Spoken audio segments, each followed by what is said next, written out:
Hello and welcome back to Lamco Wellness 3-Minute Therapy Tips. I'm Dr. Olivia Skalski, licensed clinical psychologist and supervisor, and I'm here to discuss how to find the right therapist for you.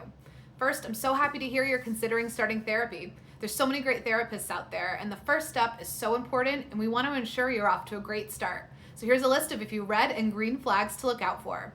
Here's some red flags. Number 1, poor communication. Maybe the therapist doesn't reply in a timely manner. Maybe they don't respond to your feedback that you give them during sessions, or maybe they don't even provide information regarding your treatment plan. That's definitely something to look out for, as well as lack of clear professional boundaries. Maybe they try to talk to you more like a friend rather than a clinical professional. Maybe they end up talking more about themselves or even asking you for favors. This can be unethical and inappropriate behavior.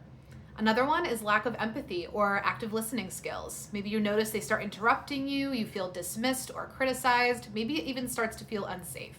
So what do? You look out for some green flags. Number 1, you feel safe and that the therapist is trying to understand you and offer you options of how they can meet your clinical treatment needs.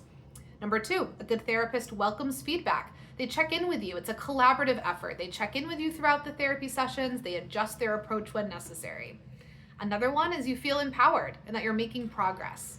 Progress isn't always linear, and it's normal to take some time to grow and practice the skills that you learn in therapy. But overall, you feel like you're working towards accomplishing your goals and you're noticing that your symptoms are well managed or they're even improving.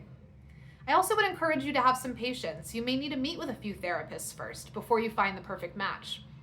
Therapists often offer free, brief consultations so you can see if you're a good fit before committing to the therapy.